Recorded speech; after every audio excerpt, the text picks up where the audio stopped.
আগে কি করব, কালার করব না ট্রিটমেন্ট করব? কালার আর ট্রিটমেন্ট কি একদিনে করা যাবে বা সেম টাইম করা যাবে? স্মুথনিং করে কি হেয়ার কালার করা যাবে? কোনটা আগে করব?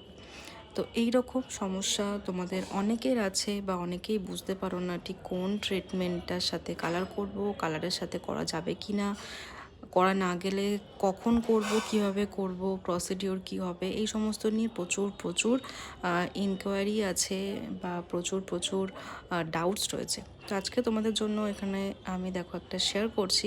আমার একটা ক্লায়েন্ট, আজকের আমার এই কাজটা ছিল হোম সার্ভিসে, আর আমার এই ক্লায়েন্টের আজকে root touch up with global, সাথে হচ্ছে ট্রিটমেন্ট, তার ফাইনাল রেজাল্ট। তো তোমাদেরকে যেটা বলছিলাম যে কোনটা তোমরা আগে করবে এবং করা যাবে কি যাবে না, দেখো পুরোটাই কিন্তু এখানে তোমার হেয়ার, যে ক্লায়েন্টের যে হেয়ার, সেই হেয়ার কন্ডিশনের ওপর এবং সিচুয়েশনের ওপর, আর তারপর last and not the least হচ্ছে তোমার কাজের টেকনিক, তুমি কতটা এক্সপিরিয়েন্সড তার উপর ডিপেন্ড করে তুমি অ্যাজ দ্য সেম টাইম তুমি কী কী সার্ভিস প্রোভাইড করতে পারবে আর ক্লায়েন্টের হেয়ার সেই সার্ভিসটা নিতে পারবে কিনা।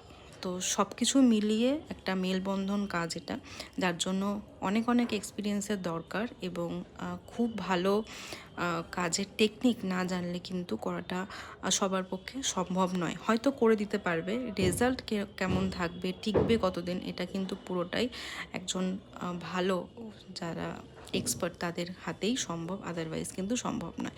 এছাড়া তোমরা যারা সার্ভিস নিতে চাও তারা তো জানোই কী করতে হবে, ক্যাপশনে দেওয়া নাম্বার বা বায়োতে দেওয়া নাম্বারে হোয়াটসঅ্যাপ করে প্রি বুকিং করতে হবে। আর যারা কাজ শিখতে চাও তারা যোগাযোগ করবে। আমাদের নেক্সট হেয়ার ব্যাচ কিন্তু নেক্সট ইয়ার স্টার্ট হচ্ছে, আর আগামী দিনে আমাদের হেয়ার কাটিং এবং অ্যাডভান্স স্কিন ক্লাসের অ্যাডমিশন